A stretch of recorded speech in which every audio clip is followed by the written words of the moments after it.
I met murder on the way. He had a face like Castlereagh.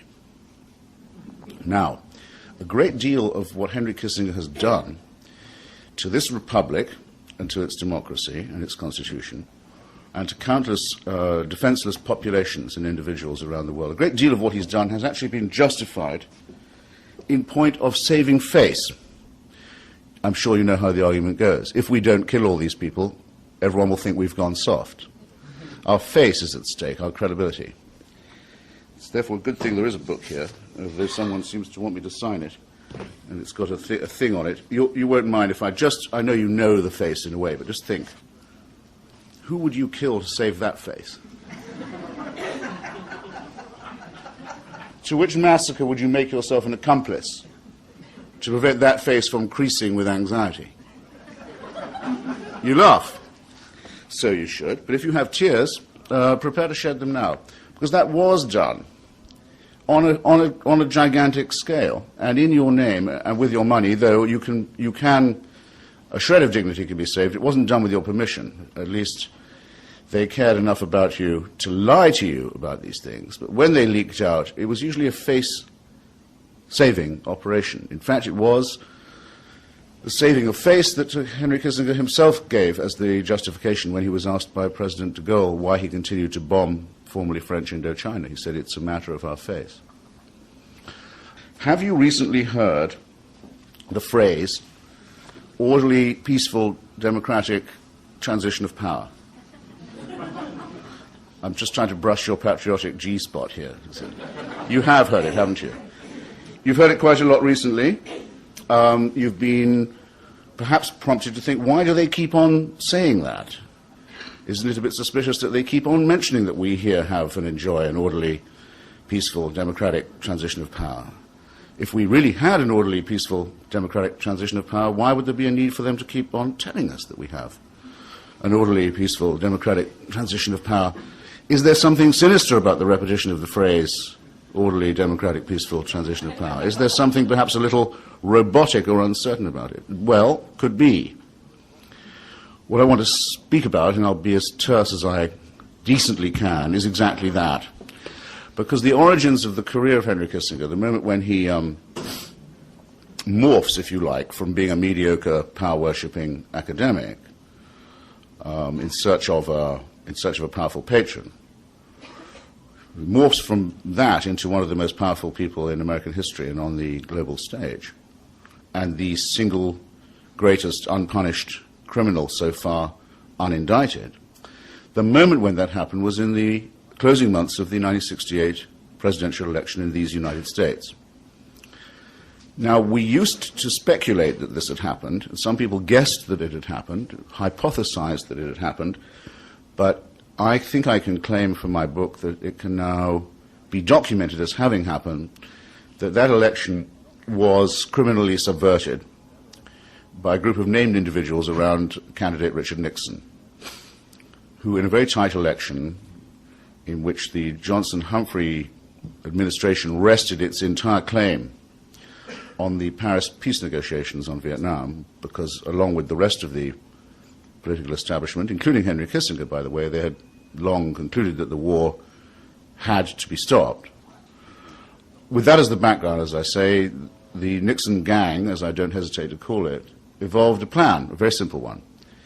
If they were to go covertly to the South Vietnamese military junta and say to them, look, if you will withdraw from these talks, and if you will withdraw just before the elections and destroy the Paris peace negotiations and simultaneously the Democrats claim to be running on a peace plan,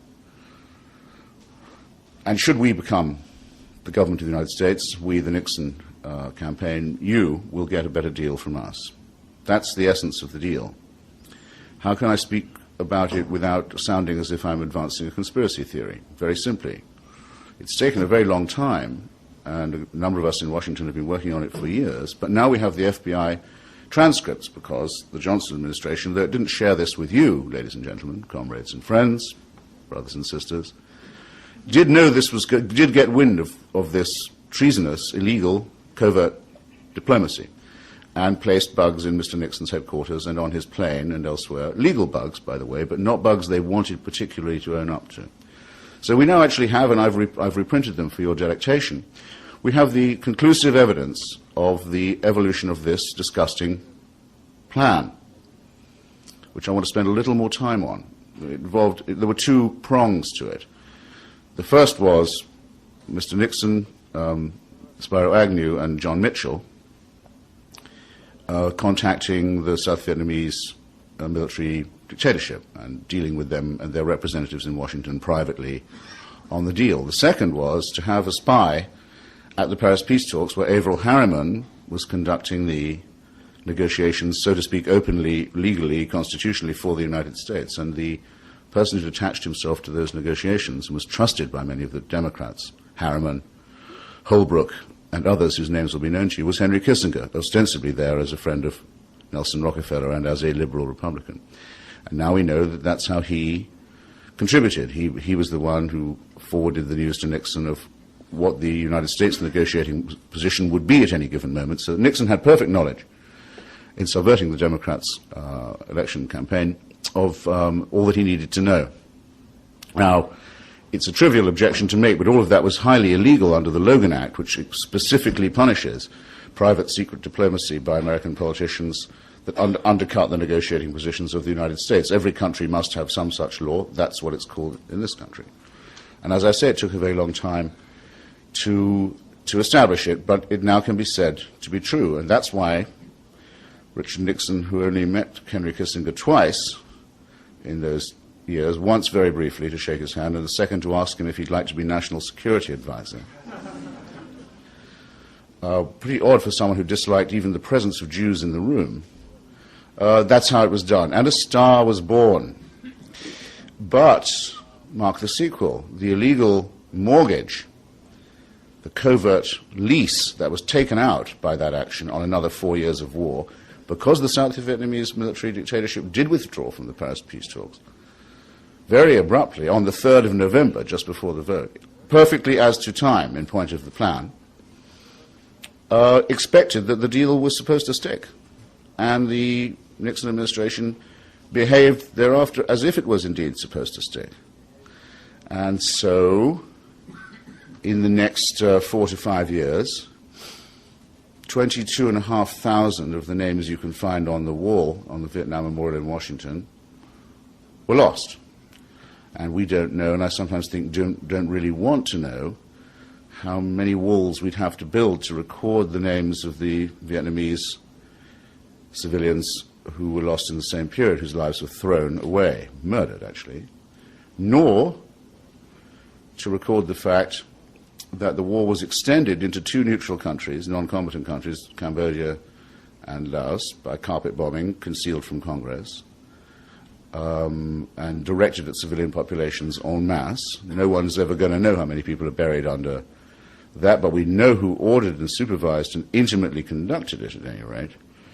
And all this was done, and all those lives were needlessly, criminally thrown away in order that the war could finally end with some face for Nixon and some face. Do you want another? Can you take another? No, you don't. You don't. You've gotten the point now. Face, say, for Nixon.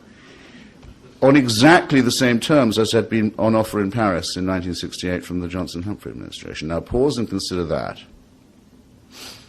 Taken together, in other words, the subversion and destruction and derailing of the United States presidential election, and the extension of an already criminal war of aggression and atrocity into Indochina and into 2 new countries for 4, maybe nearly 5 years. Taken together, because they are the same action, I think there's no rival yet to my modest claim made in my book that that's the most single wicked act in American history. And you might pause to note another thing. Of the 4 conspirators, Mr. Nixon, who was nearly impeached, people forget this, but the first article of impeachment against him when the articles were being prepared was for conducting a secret war in Cambodia. Had to cop a plea, as is well remembered, and resign in disgrace. Vice President Agnew, as he became the first vice president to have to leave under similar circumstances and was indicted for other reasons as well. The 3rd of the 4 conspirators, John Mitchell, became the first United States Attorney General to go to the joint, to the slammer, to jail, at last. Got one. Just once. Just every now and then it does happen. And I have his prison number in my book if you want to look it up. And he was, of course, with Henry Kissinger, the main member of the 40 Committee, the committee that oversees all United States covert actions abroad, and though those are illegal, at home. Only one of them remains unpunished.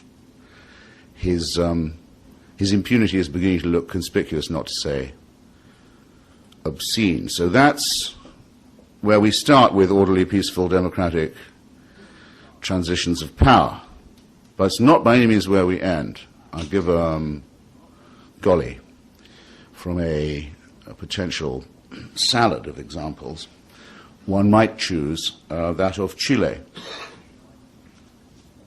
Why do I propose Chile? Well, because the Chilean people were very proud of the fact, and justifiably so, that of all the governments and societies in the southern cone of the Americas, Latin America as it's sometimes called, South America, they were the only ones who had managed to evolve a political system where the armed forces, though they were not considered politically neutral, and did intervene in social battles here and there in between elections, very deliberately, very noticeably, very honorably, abstained from picking the government or determining who would win an election or whether an election would be held.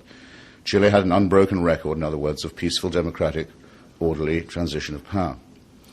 And in 1970, it became the turn of the Popular Unity Coalition, led by Dr. Salvador Allende, to win. And though that was against some odds, a vast financing of the other side by the CIA and so on, that was more or less ordinary. That was the kind of thing one had come to allow for. The Chilean parliament was going to ratify him, and the Chilean conservative parties were going to vote to confirm him as president. Chile has I think it's a 60-day, but it may, I'm open to correction, it may be a 90-day transition period. First you win the election, then there's a transition, after which Congress and the Supreme Court confirm you. Orderly, peaceful, democratic transition of power. However, pressed by various interests of their own, the scope of which I'm not going to bore you with now, Mr. Nixon and Mr. Kissinger decided there wasn't going to be democratic, peaceful, orderly transition of power in Chile, that there should instead be a military coup that would destroy the Allende presidency and the coalition that had elected him. This much is now fairly well known. Principal obstacle to this, the reluctance of the Chilean military to do as was requested of it. Symbolic, emblematic element in that reluctance, the single person of General René Schneider, an honorable conservative, a constitutionally minded officer, the chief of the Chilean General Staff. He told all his officers they were to obey their oath to the Constitution and to play no part in any seduction of them from their duty, whoever might offer it. Quite a guy. At a meeting on a certain day in Washington, D.C., of which I have the minutes, Henry Kissinger decided General Schneider had to be murdered because he was that obstacle. Because if he remained chief of the Chilean armed forces, there would be a peaceful, democratic, orderly transition of power in Chile. And we have now what lawyers call, and I can present it, I do have document by document, minute by minute, cable by cable, what lawyers call a lay-down case. Henry Kissinger suborned, formed the plan for, supplied the money for, and the armament for, and the cover-up for, and the payoff for a murder in a country that was a democracy with which the United States was not at war and had always enjoyed excellent trade and diplomatic relations. To read what I present, I perhaps shouldn't advertise it too melodramatically myself. You might want to be the judges of it, but I'll just say what it was like to read it for me when I went through it. It's like reading the John Gotti tapes.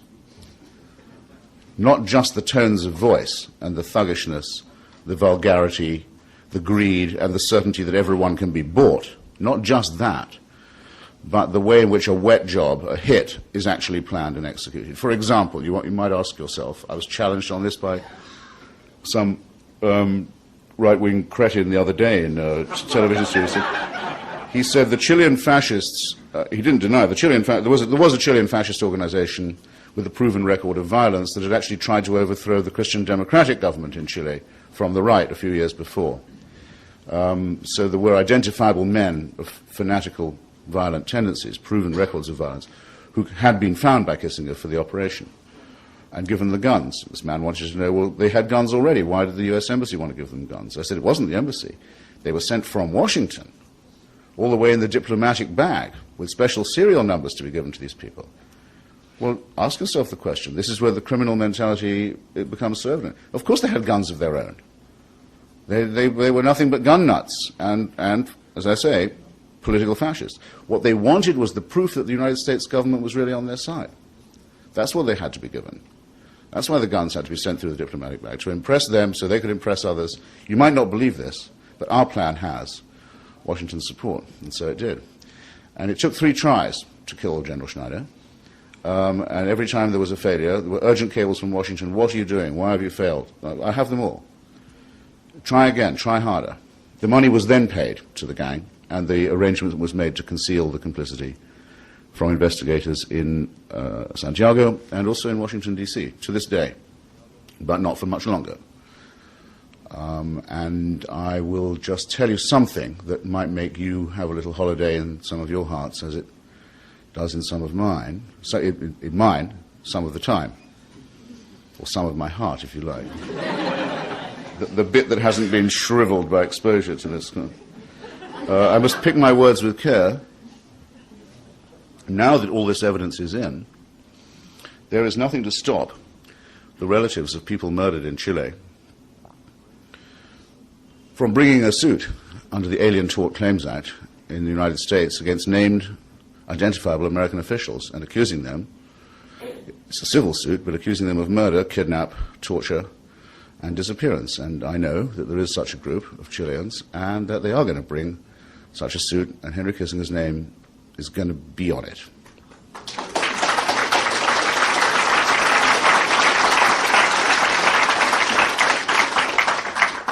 And you applaud, and so you should, and it shows your generosity and your decency, your solidarity. But why are you applauding? Is it not an absolutely shattering disgrace that that task of bringing that case should be left to victims and volunteers in another country? Isn't that a shame? Isn't that an absolute scandal? Where is there not one district attorney in these United States or one congressional committee that will not say that with this evidence before it, it should proceed, it should adopt this task? Are we really to say to people who've lost their sons and brothers and fathers and husbands to torture and murder and disappearance that they must scrape together the funds and bring themselves as petitioners to a court in the United States and only then have a word of justice spoken to them? What an appalling state of affairs that would be, and is. But that's what they ask you to live with now, and that's in the face of all the evidence, because there's no defense that can be pleaded to this. It is, as I say, a prima facie laid-down case. Well, that's the situation now. And that's the situation also as the United States remains the chief moral tutor and chief lecturer on human rights and war crimes to every other society in the world, the one that requires the speedy bringing to justice of war criminals and wanted violators of international law, that threatens with guns and with money those societies that do not speedily examine themselves and conduct, quite properly, by the way, in my view, purges and inquiries and trials of their own.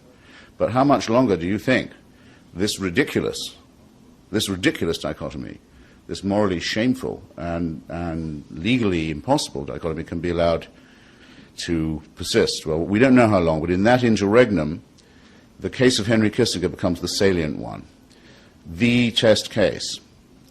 And so it will be a case of everything that's described as American values. Now, I don't know if I might make the assumption that I'd already made my point. Could I make that assumption? Because I'm quite happy to assume that people who come to meetings of this kind in bookstores of this sort have come to talk as well as to listen. I hope I'm not wrong about that. And my usual principle is that I won't leave if there's an unanswered question. But I think perhaps I might give you just one more transition before we... I'll tell you why I like it, or I don't like it, why it's sort of, I want to insist upon it, because it does involve me reading a bit from my own stuff, but then you expected that. Because it's been so much forgotten, and that's the mass murder in Bangladesh in the early 1970s. I remember it. I'm sure some of you remember it too. It's slightly slipped out of history now. In 1971, when Kissinger had been National Security Advisor only for 2 years. A crisis arose in Pakistan, a major US military ally in Asia, which then consisted of two chunks of territory. One, what we call Pakistan, still with its capital Islamabad, but its main city, Karachi, and the other, what's now called Bangladesh, but was then called East Pakistan, West Bengal. It had been obvious ever since the partition of India that the Bengali wing of, as Salman Rushdie describes it, as a country with two wings, an east wing and a west wing. The people in the east wing wanted to get out. They would wanted to vote themselves into an independent state. And having not had any elections for a long time, General Yahya Khan was pressed by all kinds of people to have one, hold one. And there was even talk of a peaceful, democratic, orderly transition of power in Pakistan, which hadn't been any talk of that for a very long time. But it was known to all that if there was such an election, that the Bengali Nationalist Party, led by Sheikh Rahman, would win it, at least in the east, would win it overwhelmingly, perhaps conclusively. So it was argued in the State Department and to Henry Kissinger and others that that the United States should remind General Yahya Khan that he better respect the results of the elections, because it looked as if he might not.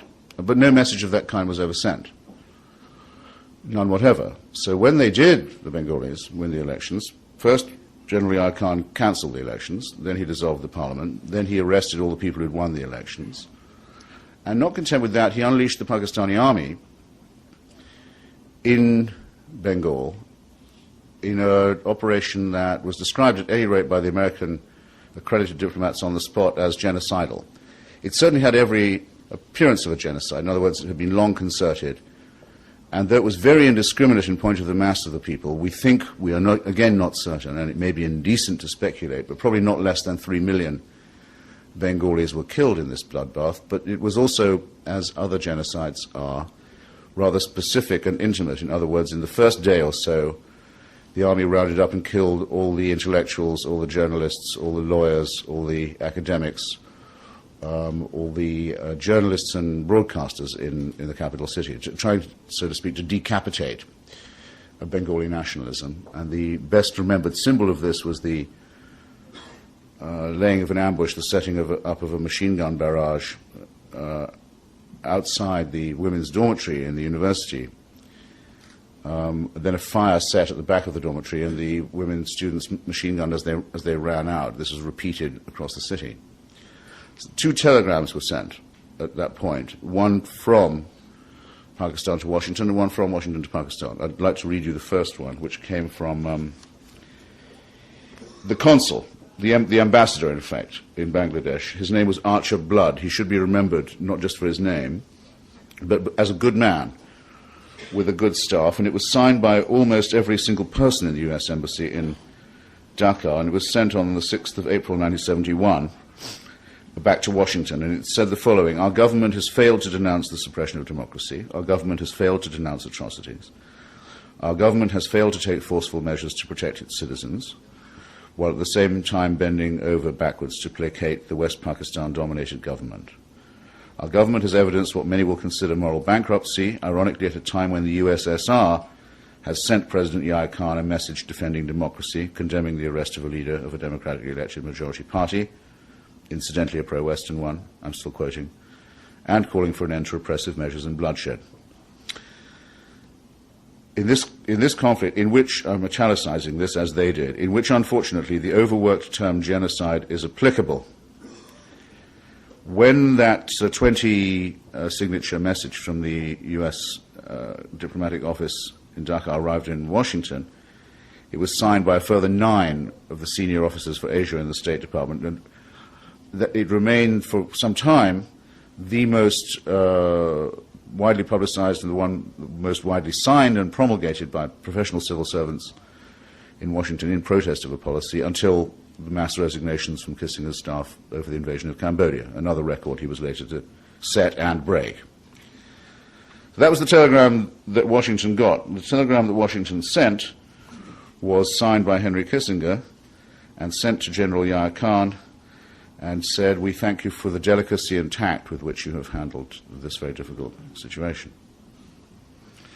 That was the 3 million dead, 5 million refugee, mass destruction of the intellectual and cultural life of Bangladesh, resolution, in Kissinger's terms, of the peaceful, democratic, orderly transition in Pakistan and Bengal.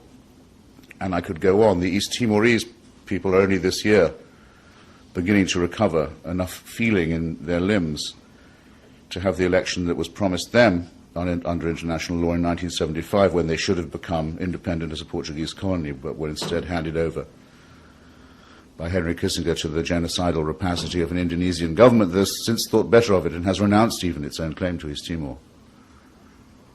That episode that you just heard about from Bangladesh is known to the New York Times editorial board as the opening to China, Henry Kissinger's proudest monument. Because what wasn't known at the time or understood was that General Yahya Khan was the intermediary for American diplomacy in arranging a photo op for Henry Kissinger and Richard Nixon in Beijing, where they could pose with Zhou Enlai and Mao Zedong. It's never been explained to me, or I think to you, ladies and gentlemen, why it is that US diplomacy had to be conducted as a covert action. After all, many of us had for a long time been saying it was rather absurd for the United States to pretend that the People's Republic of China did not exist. That door was nailed shut by Henry Kissinger and Richard. Any one of us who said, shouldn't we consider having diplomatic relations with Beijing? Looks like the capital of quite a large country. They appear to have had a rather large revolution. There seems to be a lot of people living there we're in no contact with. No, what are you, some kind of a communist or a faggot? What is this? No, we'll do the door opening, thanks very much. To rescue what? To rescue our faces from the shame we've inflicted on the country in Vietnam. To try and drive a wedge between China and Russia, to try and be clever that way, and to try and get a photo op and get on the nightly news. But we can only do it through the intercession of a dictator. We couldn't ask Congress to help. We couldn't ask the diplomatic service to help. We couldn't tell the State Department about it. It's a hasty thing. It's a racketeering covert operation. It's the opening to China. You notice the opening to China still hasn't taken place? There is no transparency in US-China relations. Nothing of the sort. Have you ever been asked, hey, about that opening to China, I'd say worth the lives of 3 million Bengalis, wouldn't you? On any day. No, of course you've never been asked that. That's what it did take. That's what they thought it was worth. That's what they think of you, that you might swallow such a thing. But think of the sycophancy of the press in the way that it always talks about this.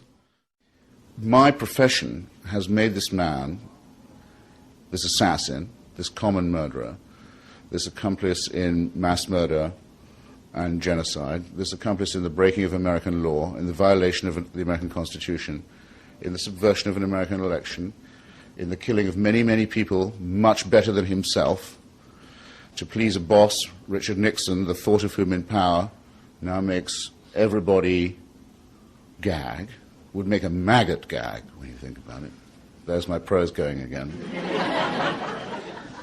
This man is the independent, detached, neutral commentator on events on ABC News Nightline.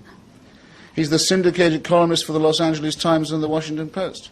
He's the honored guest at Tina Brown and Harry Evans and Mortimer Zuckerman's dinner parties and cocktails in New York.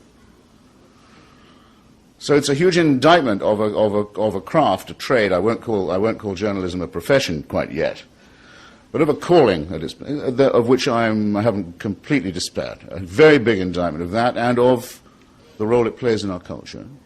And I have much more to say about that if asked. And it's also tremendous. If I say this for myself, what the implication of what I say, at any rate, is an enormous reproach to that fantastically overfed and complacent group, the American human rights community, which is now almost a state within the state. In Washington, I think I could probably go every night of the week if I cared to and eat for free at a dinner where one human rights group gives an award to another for its own bravery and courage. In New York, you could do it at lunchtime too, most days. Human rights prizes for journalists, human rights prizes for retired diplomats, human rights prizes for other human rights groups, human rights round robins, full-page advertisements in the New York Times, all of them tending to the view that the United States really must do more about the situation in Sri Lanka, or which, by the way, it ought to, or practically anywhere else you can name except the west bank of the Jordan River, and I'm in enough trouble for now. I'm not going to get into that right away. But there in the middle of Manhattan, where they meet for these dinners and give themselves the prizes and the awards, is the man that I hope I've persuaded you they might be taking, or should by now have taken, another look at. And it will be to really, really terribly to our shame if the task of bringing him to justice and doing justice for the victims is left to the victims themselves. We must swear we can and will do better than that. Thank you. Thanks very much.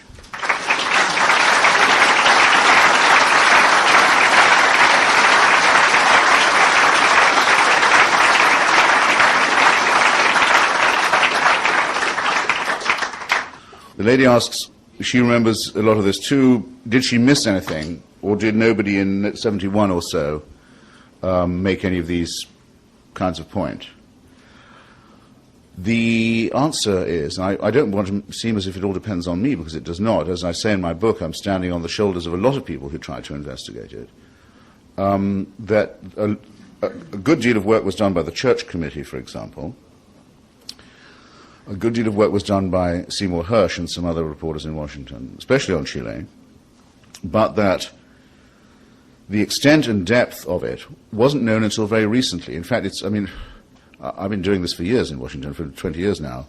It's only when Congressman Hitchens last year in an amendment for Congress insisted as a rider to the bill of appropriations that the CIA disgorge everything it had on Chile. This is in response, by the way, to the arrest of Pinochet and the implications of that, which are the things that are worrying Kissinger now. And that amendment passed, and to everyone's surprise, the CIA just complied. They gave us all the stuff. And I didn't know, I was sure, but I didn't know until then, that we would find that they had paid off the people who killed Schneider. We even have the amount of dollars they gave them, and when and where.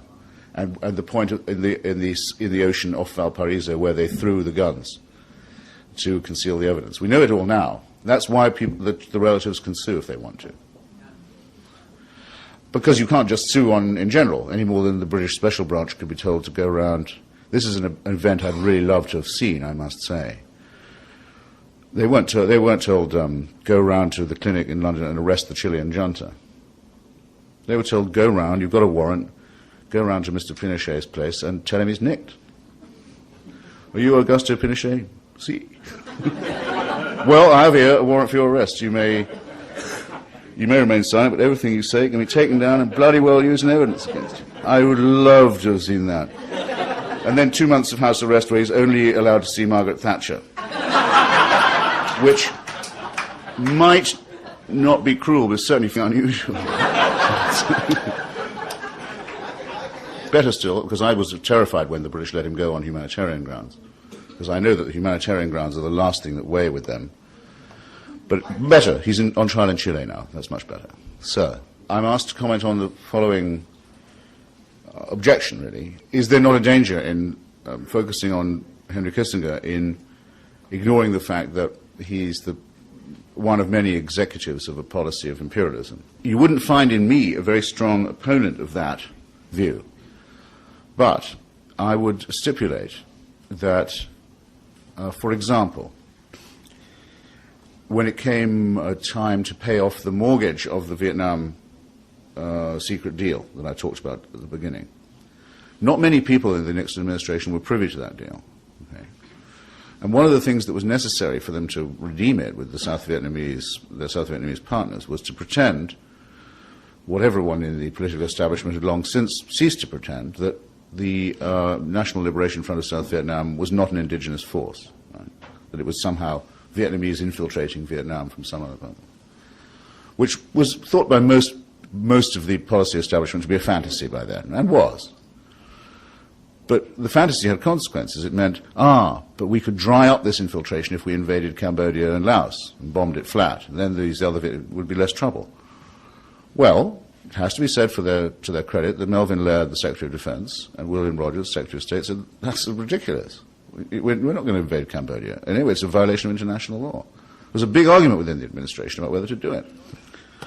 Bebe Rebozo, Nixon's mafia chum, got on the phone. We have the records of that thanks to Kissinger, because he was so suspicious. He's helped us a lot. He had himself bugged to make sure he had the record. Nixon and Rebozo, on the eve of the invasion, ring Kissinger drunk, blind drunk, and slur into the phone and say, we're going to go ahead, never mind state, never mind defense, but if it fails, Henry, they slurred into the phone, if it fails, it's your ass. That's why Kissinger kept tapes, because that's the sort of people he was working for. Did he go with Rogers and Laird and say maybe we shouldn't do this? No, he went with Nixon and Raposo. He made the difference. Voila. Take another case where he's in the room with the Indonesian General Staff on the day that the invasion of East Timor is not planned, because it's been planned for a long time. The forces are already there. It takes a long time to get them into readiness, and of course the US knows that they're ready to go. He's there on the day the go-ahead is given. He gives the go-ahead, as we now know. However, on the plane on the way back, while he's still in the air, the State Department receives the news of the information. Now, it's difficult for state. Why? East Timor is under a UN mandate, a responsibility of Portugal, a NATO ally, which is decolonizing. Its job is to give the East Timorese an election and an independence constitution and get out and go home. That's the situation there. For Indonesia to cross the border is a violation of international law, gross violation of international law, and an attack on a NATO member. It's nothing for the State Department. Second, it's a gross violation of American law. The Foreign Assistance Act says you can't use American weapons for operations like that. They're supplied to you only for external defense. Therefore, the State Department issues a statement saying the Indonesians have broken international law and American law. They're probably going to have their funding cut off for this by Congress. Kissinger arrives in Washington in a towering rage. How dare you guys undercut me like that? I now have, and it's in the book, I have the whole transcript of the incredibly tough meeting he had when he got back, shouting at them for betraying him, knifing him in the back. Not without interest, by any means. In which, by the way, he makes a very interesting accidental admission, I think. Namely, they say, well, look, Mr. Secretary, what they've done is illegal. They have broken the law, and so have we if we support them. And Kissinger says, I know about the law, I know we've broken it, and you've all known for a long time I've wanted the Indonesians to do this. That's an admission well worth having, because he's lied about it so often in public. Second, he says, listen, I don't get a commission on these arms sales. I don't get a rake-off. Now, it's assumed usually at State Department meetings that the Secretary of State has to make no such disclaimer. It's what you might call a matter of etiquette, you know. Probably wrongly, it is assumed the Secretary of State doesn't have a direct interest in arms sales, especially in ones which he's already admitted are illegal, and he's going to have to circumvent Congress to keep going, which he did, because he did make sure throughout that the Indonesians never ran out of the weapons with which to conduct the massacre. And I add that Adam Malik, the Indonesian foreign minister, admitted after 2 months of the operation that in the first 2 months he thought his own forces had killed 200,000 East Timorese civilians, and he was not underestimating it. So there's no excuse here of not knowing, nor of not having foreknowledge, which, by the way, instantly triggers the Genocide Convention, since we're talking about law. That's an obligation on all states. So it's very grave. But just concentrate on the rake-off and the commission. Did he, in fact, get offered a rake-off and a commission in that meeting?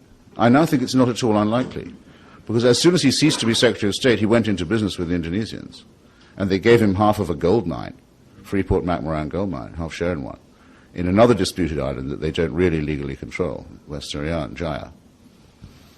And he's been the consultant and middleman for an enormous number of crony capitalist corporations in Jakarta. He's recently hired to Kissinger Associates Mac McClarty, Bill Clinton's former chief of staff. And I would imagine that that's not just bipartisanship, though it is that, and a perfect idea of what the Clinton world is like, but because most of Mr. Clinton's campaign was floated on the money from the Lippo Group and Mr. Riyadi, and I imagine that in fact I know that Mr. McClarty was the middleman for all that. So, this is the banana republic you live in now, by the way, in case you're in any doubt. That's how it's done. That's the insult they inflict on you. That's a very sneaky question. I was asked who I thought might represent Mr. Kissinger in a civil or other action. Well, it would depend which form it took. I mean, if it was a civil suit, he has a partner, also named William Rogers, oddly enough, who was one of his assistant secretaries of state, for South America, in fact, who is a partner in Arnold and Porter, which is one of the bigger and nastier Washington law firms. I would imagine that's the way they would go. It's not impossible. There are some magistrates in Chile who've talked about asking to subpoena or even extradite Kissinger as the trial of Pinochet goes on. And if an extradition order, I'm not sure if the Chileans have the nerve for this, and I would sympathize with them if they didn't, but it would still in all would be great if they did. That would put the US government in a very awkward position indeed, because the US government generally says it won't have its former officials extradited. All the findings are now in on the blowback from Chile. In other words, the bomb that went off in Washington, D.C., at Sheridan Circle in October '76, a few hundred yards from where I live, that killed the great Orlando Letelier, former Chilean foreign minister, leading Chilean dissident, and his American friend, and then at that moment, driver, Ronnie Moffett. Now, it is still unlawful to set off car bombs in Washington, D.C. during rush hour traffic. There isn't any immunity to that. And you may have heard quite a lot of noise made about international and state-supported terrorism by the government in your time. Well, now, it took, again, a very, very long time. But now there's another laydown case that goes the other way. The author of that bomb was Augusto Pinochet, and the criminal division of the Justice Department now knows enough to know that that's true. So if the criminal division of the Justice Department does not issue a writ, an indictment for Pinochet, it will be flagrantly, obviously delinquent in its job. It won't just be a matter of a double standard. It's something for which the Attorney General could and should be impeached, in my view, if it's not done. The question will then arise, how did it take so long to find all this out? Well, because there was a great deal of obstruction of justice is why, and concealment of evidence, and these also are still crimes. And there are people in Washington who committed them. And you can have as many guesses as you like as to who one of them was. So if that was to be the case, then I don't know who would want to volunteer to defend Henry Kissinger. I should think Alan Dershowitz would probably still be available.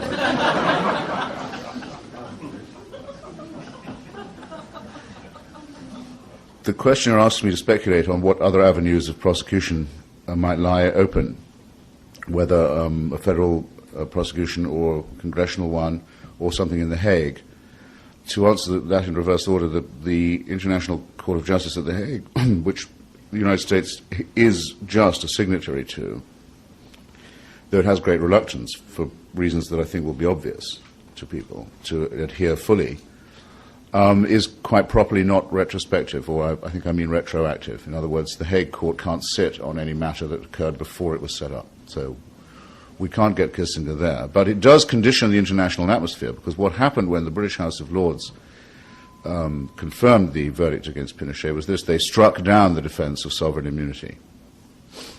They established the idea of universal jurisdiction. In other words, any court is supposed now to, on its own initiative, without waiting for any further instructions, to arrest and either extradite or try offenders against the law on war crimes and crimes against humanity. It's the same law as applies to if you have a pirate in your jurisdiction. And any of them could and even might. And that if you are hailed before such a court, you won't be able to say, well, I admit I did all that, but I was trying to please Richard Nixon at the time. Okay, that won't be good enough as a defense.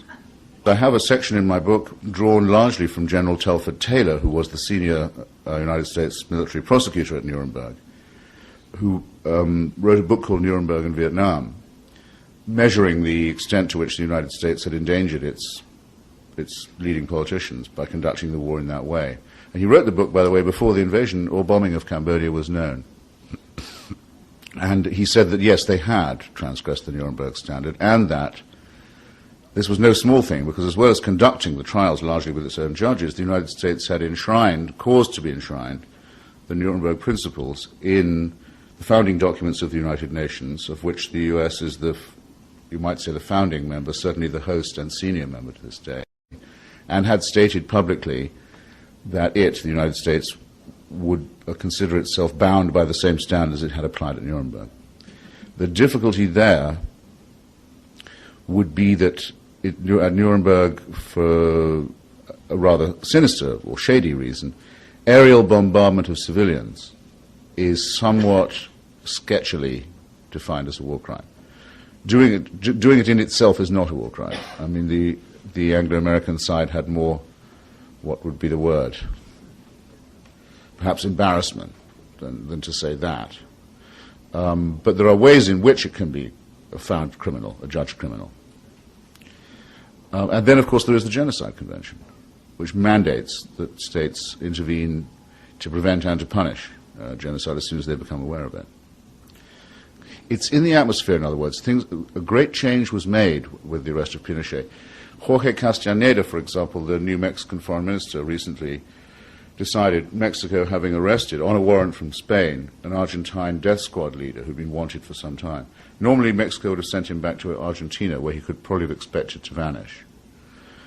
But the request was to extradite him to Spain, to stand trial there, from the same magistrates, by the way, as were after me. And it has to be confirmed by the Mexican courts and by the Mexican Foreign Ministry, but it now has been. They are going to send him back to Spain.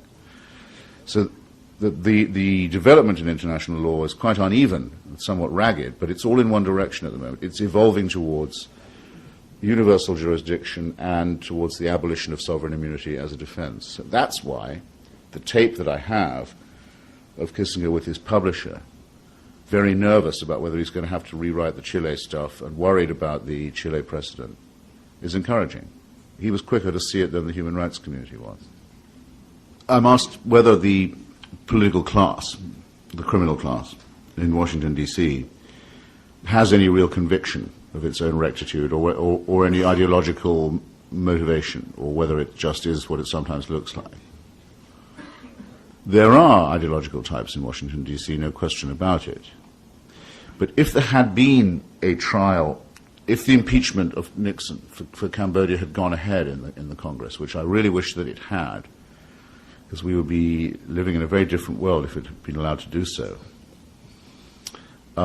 Nixon would not have stood alone in the dock on that.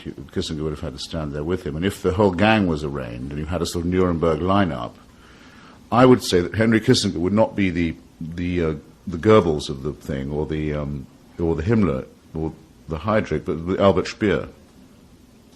In other words, someone who would have done this for any regime. The reason I think so is particularly because he was quite conspicuous in the policy establishment by the summer of '68 in thinking the Vietnam War was probably, at the very best, a bad mistake and should be wound up as quickly as possible. And his findings on this, written for Foreign Policy magazine, actually appeared rather irritatingly, because they'd gone to press long before. They appeared just as he became National Security Advisor for Nixon. And though I sometimes have debates when I can get them to come out to play, which is not often, with his defenders, they tend to take the line, well, it was a tough time, the world is a dangerous place, I know that, thanks. If nothing done against communism is immoral, and you see the case could be made with Stalinism, and that's so, then quite a lot of things are potentially entailed in it. I mean, for one, the United States fought on the wrong side in the Second World War, a view that is held by some Republicans, but covertly. And the other would be that you would need someone who had a strong anti-Stalinist fervor to conduct the policy. Well, Henry Kissinger, as I've just pointed out to you, thought 3 million Bengalis was a small price to pay for a picture of him making nice with Mao Zedong. He was Leonid Brezhnev's best friend. He was the man who told Gerald Ford, his second president, don't have Alexander Solzhenitsyn for a tea at the Oval Office. Don't have him to the White House. It would upset our Russian friends. And he was the man who most recently, and for quite a large sum of money, defended the right of the Chinese Stalinists to massacre peacefully assembled students in the main square of their own city. So I'll tell you what, I won't take it from him that he's really an anti-Stalinist. I won't take anything from him, as you may have suspected, but I won't have it from him that he's an unsleeping foe of the communist tyranny. It's not true. It's another part of the gigantic lie, or series of gigantic lies, that make up the total lie of his reputation and his standing in this country. The Reagan administration, oddly enough, wasn't very keen on Henry Kissinger. Didn't make much use of him. This administration has some of his clients or types in its ranks. Paul Wolfowitz, I suppose, most notably, and others of his vintage, like Cheney and Rumsfeld. I did not think that George Bush had been involved personally. I think it was a plan evolved by William Casey. I don't know, I can't say with certainty that the plan was fully carried out, but it was designed and it was tried, and it may well have been carried out. It hasn't been proved. For that reason, there won't be a prosecution. I always thought one day somebody's memoirs will come out, because it always happens. Someone does publish some memoirs and you find out that it's worse than you ever suspected. I know of no exception to this rule so far. But as you say, it would be, I would prefer, I'm very glad that John Ashcroft is the Attorney General now, because his criminal division has to make up its mind, are we going to indict Pinochet or not? Now, if Janet Reno had done it, which she most certainly didn't, and should have done before she left office, she did not, there would have been many people to say, well, it's partisan, and anyway she's doing it, on the way out of office and so forth. Now it's squarely where we can see it. And the question will arise, well, does the United States agree that there are universal standards in these matters or not? If it doesn't, I'm not the loser, except that we all are. We simply point out the fact that the contradiction is far too gross to be lived with. The United States cannot simultaneously be the moral tutor and inquisitor and policeman of the world on human rights matters and say that these rules don't apply to Americans. In fact, they don't have a language in which they can actually say that. So this is a very exciting moment, because all of the law that they claim to uphold is evolving against them. And Kissinger's the test case. I'm asked about the role of Nixon and Kissinger in the Christmas bombing. It was their idea. I think it was particularly Nixon's idea and Kissinger's wish to gratify his whim. What Nixon wanted, he generally got from Kissinger. There were times when Kissinger was scared of Nixon taking bombing decisions when he was drunk, for example. Everyone was scared about that. As we now know, James Schlesinger, the then Secretary of Defense, has said that he said on the record that he gave an order which was actually greatly illegal for him to give and a gross violation of the Constitution.